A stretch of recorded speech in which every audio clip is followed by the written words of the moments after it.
Quero convidar você a ler comigo Salmos 23. Vai estar na tela. Se você puder, se coloque de pé em reverência à palavra do Senhor. Esse é um salmo conhecido demais, nós conhecemos. Eu quero falar sobre esse Deus que cuida. O Deus que cuida. Salmos 23.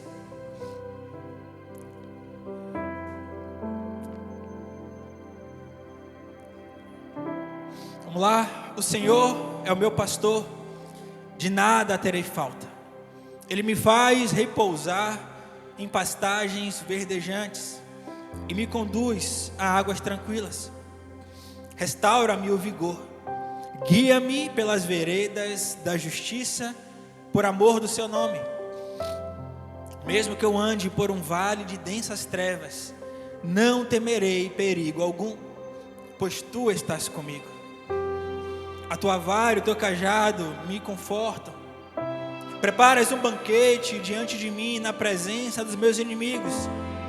Unges a minha cabeça com óleo e o meu cálice transborda.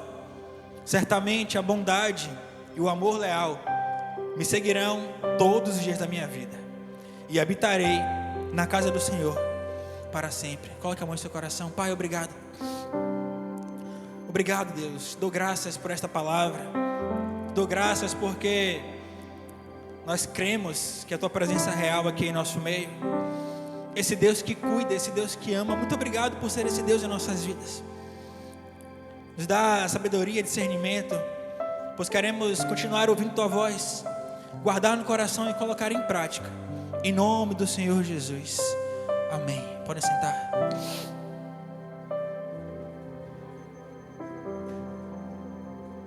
Quero destrinchar esses salmos contigo nessa manhã. O Salmo 23 ele não é apenas uma poesia, mas é um retrato de uma vida. É um retrato de uma história, é um retrato de uma vida espiritual. Davi ali parece que ele está descrevendo a nossa jornada. Agora essa jornada ela vai fazer toda uma diferença quando nós compreendemos quem é o nosso pastor. E aqui desde já eu digo, não é o Felipe, é o Deus Todo-Poderoso. É o Deus Todo-Poderoso. É o principal, é o primeiro. O verso 1 diz: o Senhor é meu pastor. Começa ali com uma necessidade do homem, ter alguém acima. Naturalmente precisamos de pessoas para direcionar algumas coisas em nossas vidas. Deus precisa ser essa pessoa. Quando Davi começa dizendo que o Senhor é o meu pastor, de nada terei falta, essa declaração de que o Senhor é o pastor dele diz algo muito importante. É um Deus que quer ter relacionamento. Eu sou pastor aqui dessa igreja, e naturalmente as pessoas que aqui estão, que são membros daqui da igreja Amélios, elas me têm como seu pastor, e naturalmente eu preciso construir um relacionamento com essas pessoas. Precisa ter conversa, precisa ter revivência, experiência, para que as pessoas compreendam. Não, eu posso ali dar um voto de confiança ao pastor Felipe. Só que esse voto de confiança que muitos de vocês já me deram, tem que ter algo muito importante: a compreensão de que eu sou o quê? Imperfeito. Eu erro. Só que quando nós compreendemos a figura do nosso pastor, do Deus Todo-Poderoso, um ser perfeito, aí eu tenho que fechar os meus olhos e me entregar por completo. Porque se eu tenho capacidade de confiar em pessoas imperfeitas, qual a dificuldade de confiar em um Deus perfeito? É porque muitas vezes eu quero ter controle sobre coisas. Porque a gente entende que o pastor é aquele que vai dar direcionamento. E as pessoas que são maduras, que são sábias, elas compreendem a importância de terem um direcionamento espiritual na vida de vocês. Eu preciso estabelecer Deus como meu pastor.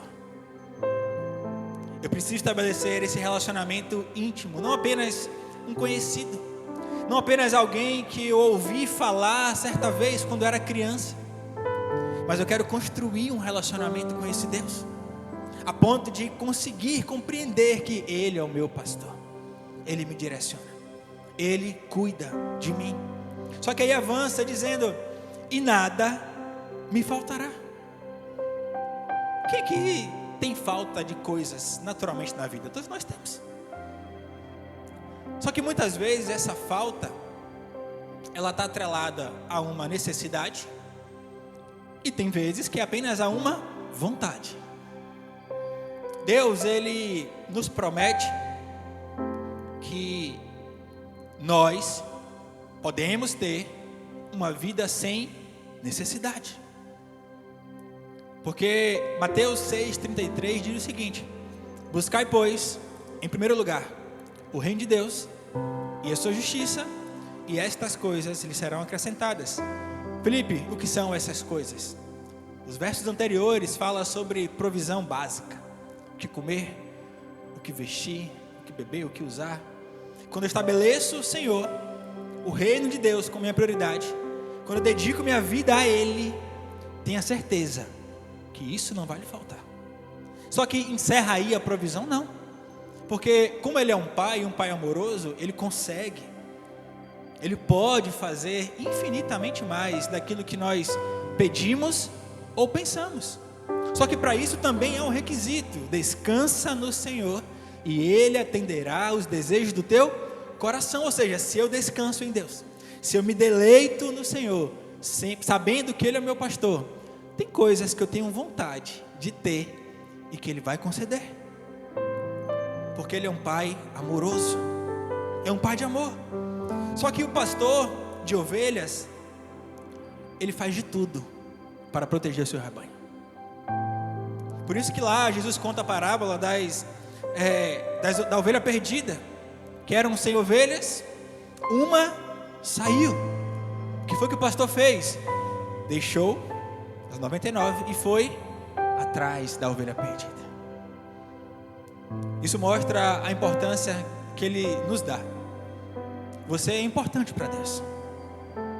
Talvez você olhe e fale: pessoas não me valorizam, pessoas não dão nada para mim, pessoas só olham para mim e criticam, pessoas só conseguem enxergar a minha pior versão.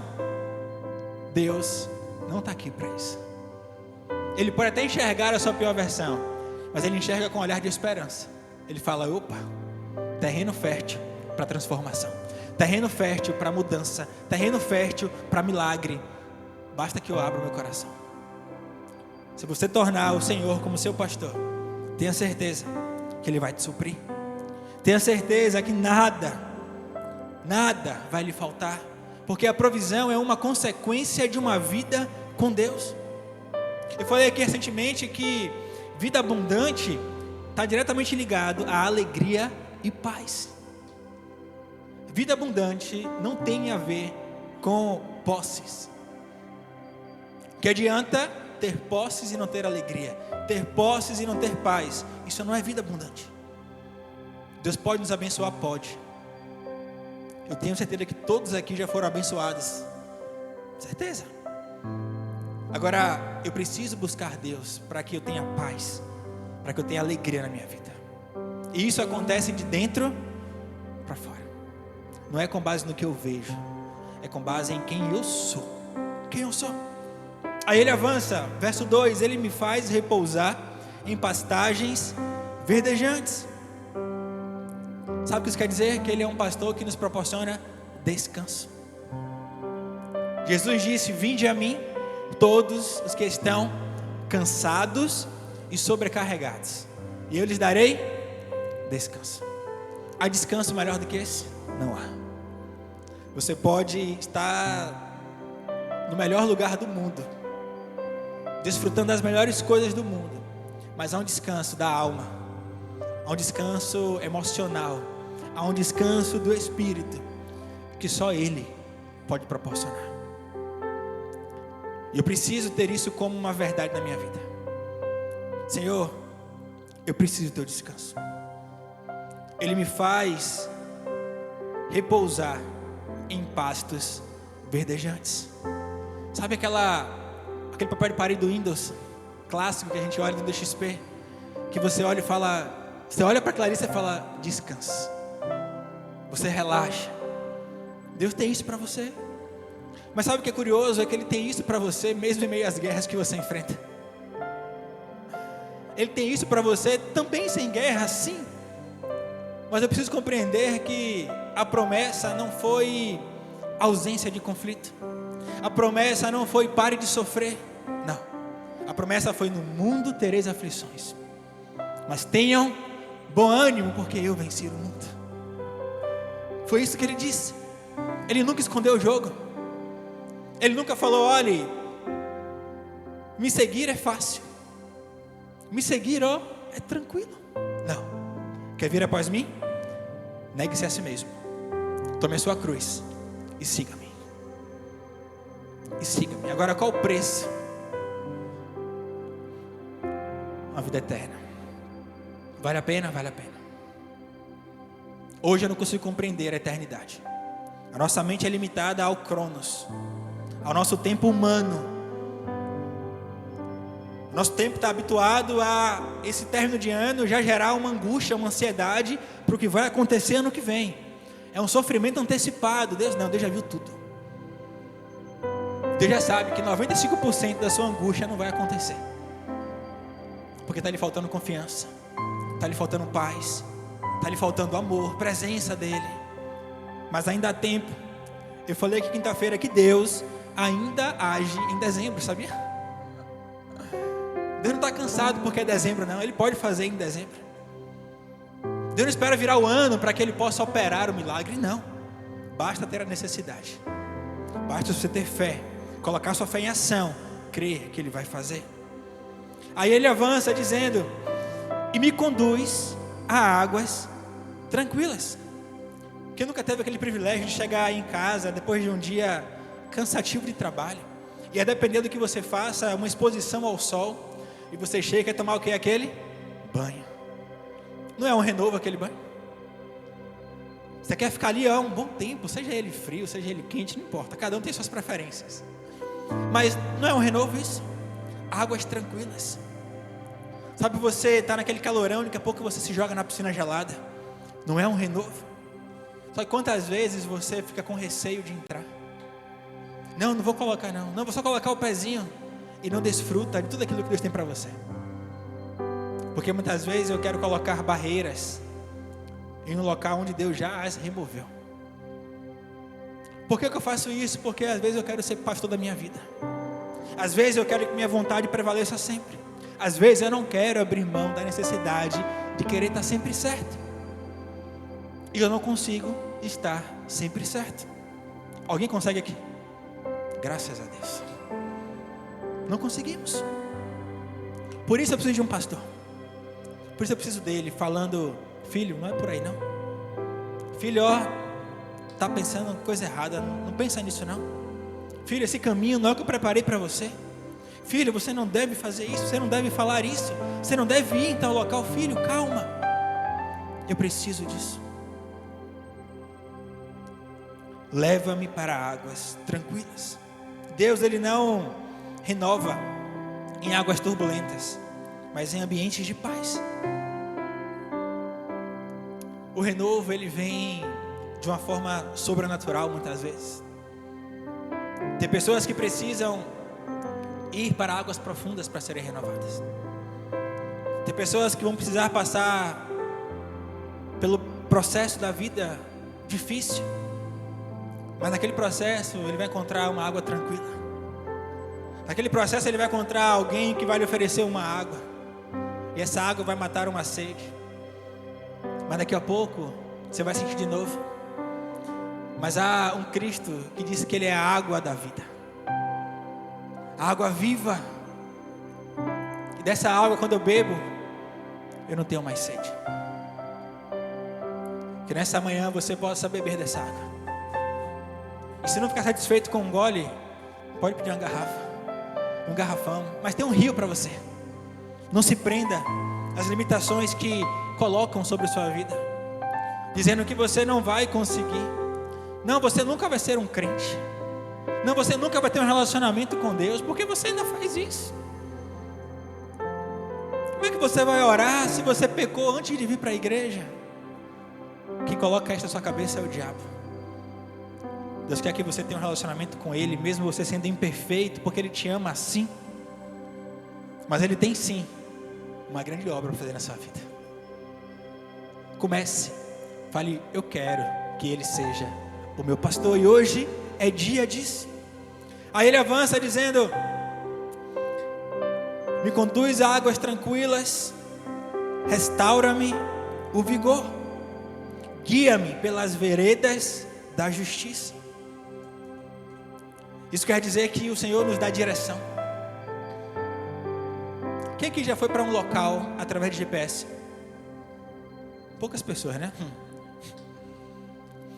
Quem aqui já errou um caminho mesmo seguindo o GPS? Quem aqui já brigou com a esposa, com o esposo, porque ela disse a informação errada no GPS? Acontece. Eu nunca me esqueço, uma vez eu estava com Yasmin, estava em São Paulo, e é o lugar fácil de você errar GPS. E é um local que nós estávamos e erramos um retorno. E era aquela agonia porque estávamos com o carro alugado e tínhamos que entregar o carro e ir para o aeroporto. E tinha prazo e horário para isso. E nós erramos. Só que antes de entrarmos nessa via para poder pegar esse caminho, nós passamos para poder comer. Não vou falar almoçar porque foi McDonald's, né? Para comer. E sobrou comida. E nós estávamos nessa via e tinha que pegar um retorno, nós não pegamos, e o próximo era daqui a um tempão. E para isso eu tinha que entrar dentro da cidade de Guarulhos. E entramos. E ali eu percebi que Deus fez com que eu errasse aquele caminho, porque Ele precisava alimentar uma pessoa naquele dia. E aí eu parei em um semáforo, e aí veio um pai com uma criança, dizendo que a criança não tinha se alimentado naquele dia, e que estava com fome. E eu tinha a provisão para aquela criança. E naquele momento eu dei e falei: Senhor, perdão porque eu reclamei. Perdão porque eu murmurei, porque o Senhor estava preparando tudo. Eu que não estava entendendo. Quantas vezes nós erramos caminhos? Quantas vezes abrimos nossa boca, reclamamos, brigamos com quem amamos? E depois a gente vai compreender que era Deus movendo. Não que justifique uma coisa ou outra, tá? Não. Mas para que a gente compreenda que não há necessidade de fazer isso.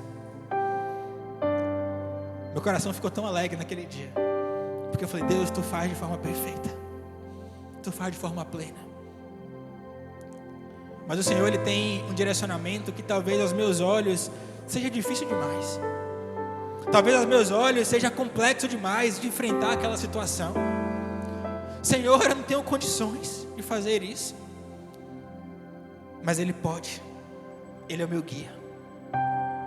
Quando você viaja com um guia e aquela pessoa te explica tudo daquele local, é totalmente diferente. Tem contextos que você, por conta própria, talvez você jamais iria imaginar, mas com um guia é diferente. Só que normalmente também com um guia é mais caro. Por isso Jesus disse: quer vir após mim, negue-se a si mesmo, porque há um preço da renúncia. Eu preciso renunciar à minha vontade para ouvir a voz do meu guia e falar: Tu és o meu guia. Pode ser difícil o caminho, mas se o Senhor está me conduzindo, eu vou seguir este caminho.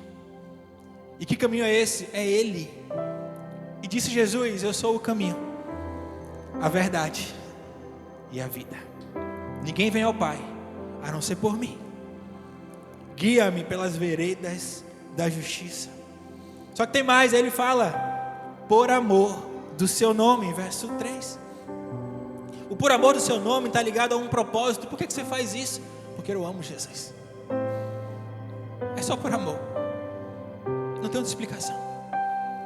Eu aprendi muito novo a amar Jesus e a fazer as coisas como se fosse para Ele. Desde o serviço na igreja a qualquer outra coisa. Quando você compreende a importância de fazer como se fosse para Ele, tudo que você faz passa a ser melhor. Não que você faça querendo ser o melhor ou com o propósito de estar em destaque, não. Mas você faz dizendo, isso é o mínimo que ele merece. É para ele. Porque o amar ao próximo não está diretamente ligado ao próximo que me faz bem, o próximo no qual eu gosto, o próximo no qual é gente boa. Não. Pode ser aquela pior pessoa na sua compreensão. Deus pode ter colocado aquela pessoa para que Ele aperfeiçoe você no amor, para que você se torne uma pessoa verdadeiramente com caráter forjado, conforme o caráter de Cristo. Então eu não posso desprezar isso. Há um propósito para as nossas dificuldades, para os nossos problemas, para as tempestades que nós enfrentamos. Tudo tem um propósito. Senhor, qual é este propósito? Essa é a oração que muitas vezes nós desprezamos. Só perguntamos por quê? Por quê? Por que eu estou sofrendo? Por que para mim é mais difícil?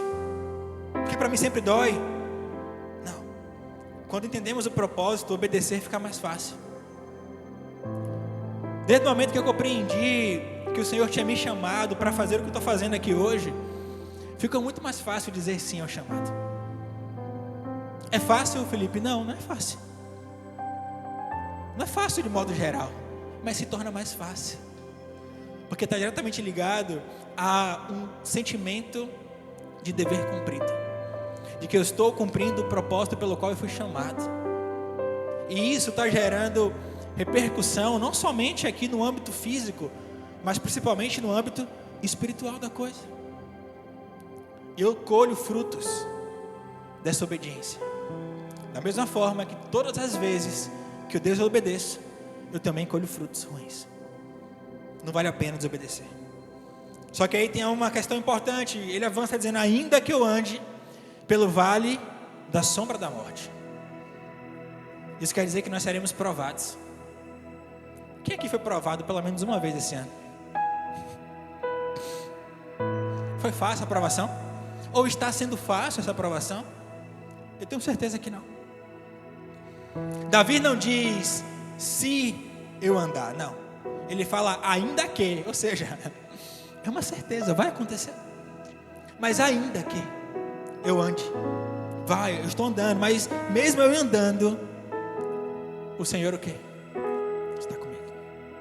Não temerei mal algum. O que isso quer dizer? Proteção. Mesmo que você ande por um vale de sombra da morte, que são inúmeros, vários, não tema. Existem cenários que nós não podemos mudar, mas existem atitudes que eu posso controlar. É o domínio próprio. Eu posso estar num vale, no deserto, na tempestade, mas o que é que vai ser determinante? Quem eu coloco do meu lado? Em quem eu confio? Quem eu sei que está comigo naquele momento?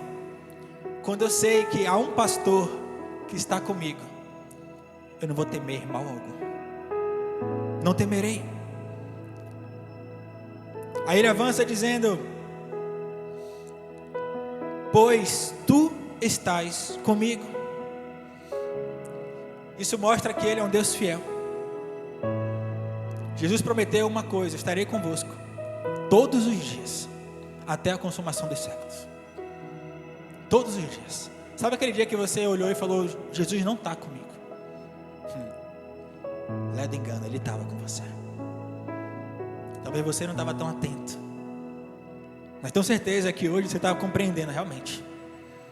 Aquele dia eu achei que ia morrer. Aquele dia eu achei que seria meu fim. Aquele dia eu achei que não teria a menor condição de avançar, de progredir. Mas olha onde você está hoje. Olha o que Ele fez na sua vida, olha o que Ele fez na sua família. Por isso eu tenho que ser grato a Ele. Não importa o vale, Ele está perto. Não importa o inimigo, Ele está junto. Não importa a perda, Ele permanece. Paulo disse que ele considerava tudo como perda. Para ele conhecer Cristo, para ele viver o Evangelho de Cristo, era infinitamente melhor e maior do que tudo que ele tinha almejado, conquistado. Muito maior. Você está disposto a entregar tudo que você tem para o Senhor? A renunciar seus desejos, suas coisas que você tanto lutou, se Ele pedir para vocês? Certa vez Ele pediu a Abraão um filho que Ele mesmo havia prometido. A Bíblia não relata que Abraão ficou temeroso. A Bíblia não relata que Abraão coçou a cabeça e falou: ixi, será? Diz que Abraão foi. Nós iremos e voltaremos. Isso é fé. E a fé não trabalha com a razão. Eu tenho certeza que você já teve inúmeras experiências de colocar a fé em ação. E a fé é crer que Ele está contigo, mesmo quando tudo diga que não. A fé é crer que mesmo quando a aparência seja de morte, Ele é vida. Quando a tragédia está batendo na porta, Ele fala: Ele é o livramento. É crer nisso. Eu não posso duvidar disso. Aí Ele avança dizendo: a tua vara e o teu cajado me confortam. Em algumas traduções dizem: me consolam. O pastor, ele também é responsável por disciplinar ovelhas. Da mesma forma que Deus, Ele só disciplina quem Ele ama. Da mesma forma que o pai só disciplina o filho a quem Ele ama. Eu não posso desprezar as disciplinas que o Senhor tem para a minha vida, ou até mesmo as disciplinas que eu como pessoa preciso enfrentar na minha vida aqui terrestre. Porque às vezes somos tão orgulhosos que não aceitamos repreensões. Somos tão orgulhosos que achamos que nunca erramos. Eu vi até uma piada esse dia na internet, falando que Deus criou a mulher, a imagem e semelhança dele, porque Deus nunca erra, certo? E a mulher também diz que não. Dizem. Sabemos que não é assim, mas dizem. A mulher dizer eu errei é difícil, mas erra e fala, porque existem mulheres transformadas por Cristo, né? Isso é importante. Mas a disciplina que nós recebemos de Deus, ela tem uma importância crucial. Eu preciso ter essa certeza de que se Ele me disciplina é porque Ele me ama. Há relatos que apontam que muitas vezes o pastor de uma ovelha, ele precisa ali feri-la a ponto de até mesmo quebrar uma pata dela, porque ela está muito fujona, está indo por caminhos tortuosos. Ele precisa quebrar aquela pata, botar aqui no ombro e carregar e tratar para que ela aprenda que ela não pode fugir. Talvez isso já tenha acontecido com você algumas vezes. Deus de alguma forma deu uma pancadinha, você sentiu ali o baque, sentiu a pressão. Por quê? Porque estava fugindo do propósito, estava fugindo do que Ele determinou para você. Mas é regra isso? Não, não é regra isso. A regra é eu ser obediente.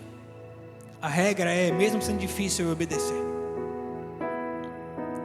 Deus disciplina porque ama, não porque condena. Deus pode condenar? Sim, mas só condena aquele que não aceita a disciplina. Só condena aquele que não obedece. Só condena aquele que diz não para Ele. Ele não pode fazer nada, porque Ele é imutável.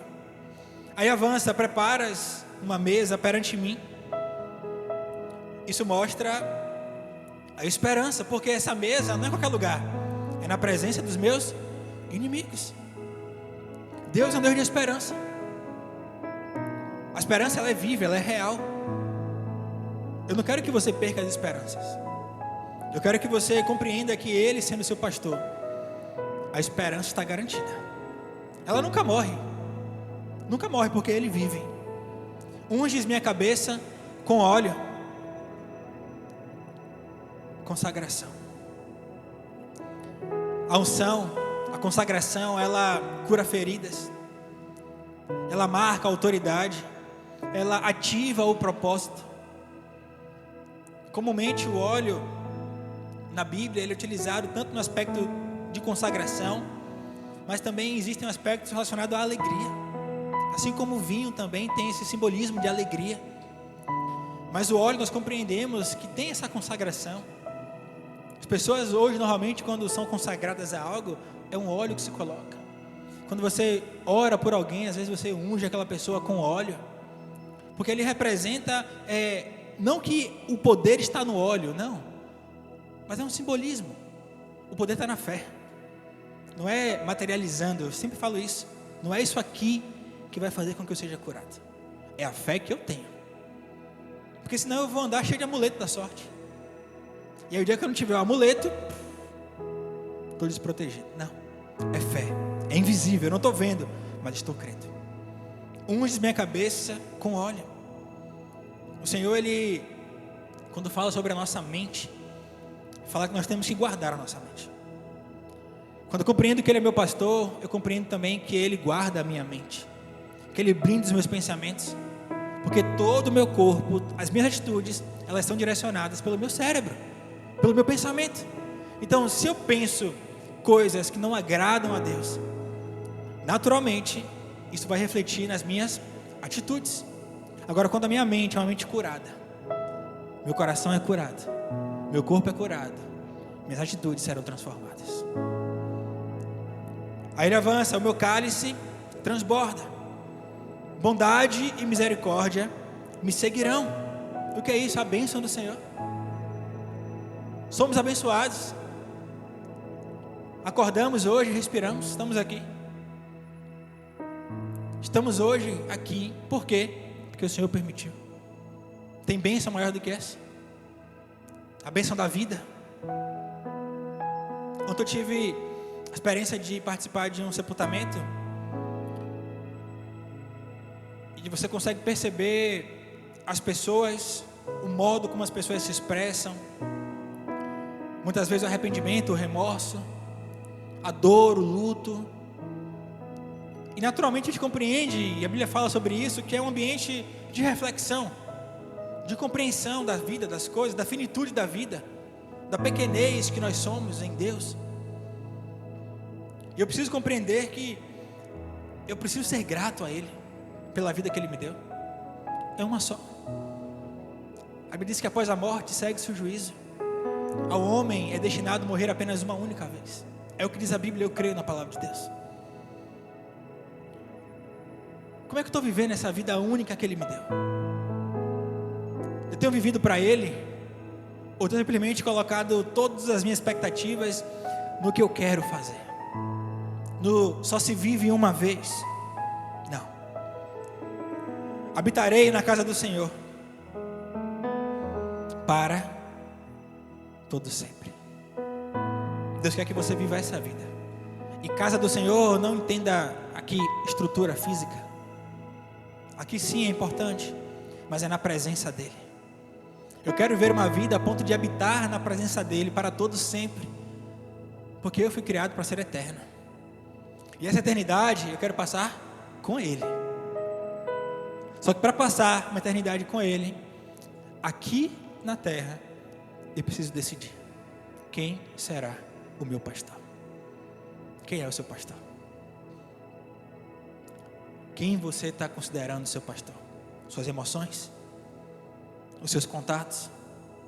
Sua vaidade, seu orgulho? Seus desejos? Ou está considerando Ele o seu pastor? Que nessa manhã Ele se torne verdadeiramente o seu pastor. Porque Ele diz, aquele que me ama é aquele que obedece, é aquele que guarda os meus mandamentos. Amém?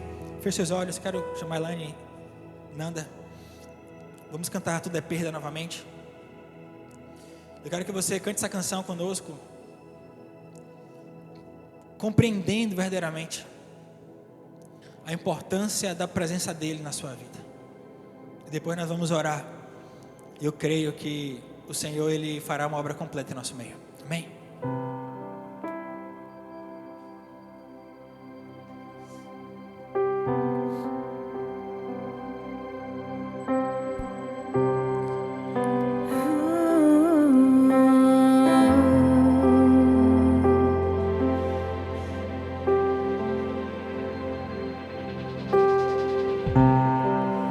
Tudo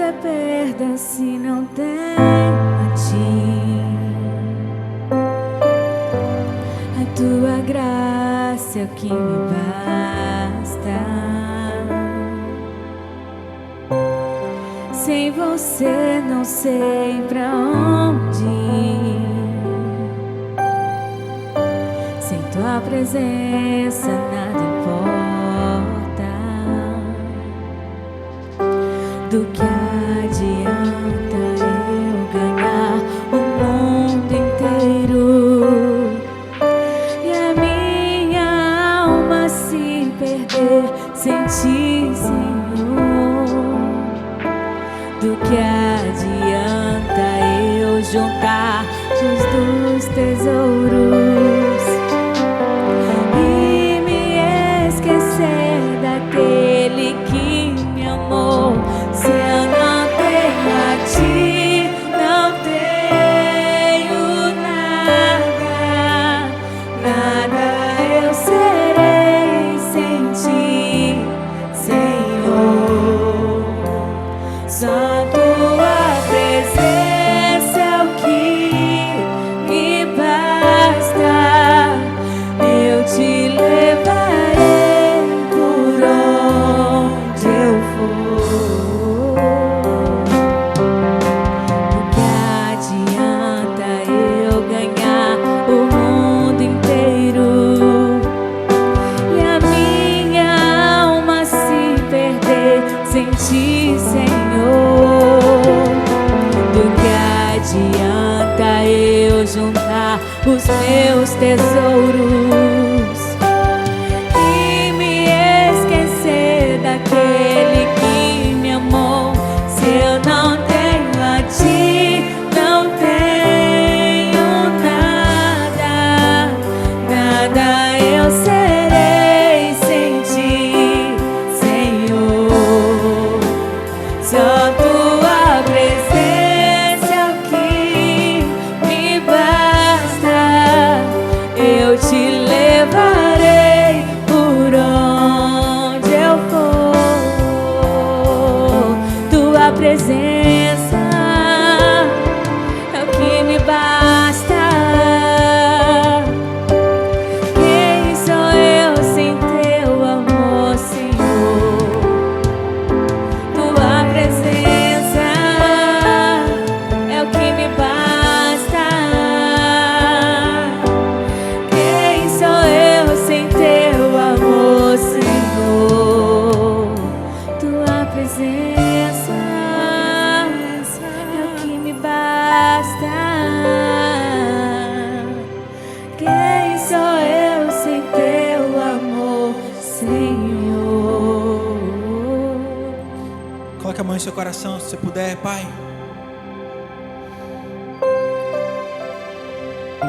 Queremos, Deus, a Tua presença.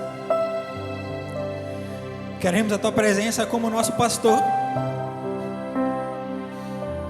Queremos a Tua presença de forma sobrenatural. Mas é mais do que um querer, Senhor, nós precisamos. Que tenhamos sempre desejo de te querer mais, de te buscar mais, Senhor. Queremos estabelecer o Senhor como nosso pastor, não somente às quintas, aos domingos, mas todos os dias. Queremos ser constrangidos pelo Teu amor. Queremos desfrutar, Deus, da Tua graça, do Teu poder, das Tuas misericórdias, todos os dias, Senhor. Que esse amor, Deus, cresça em nós.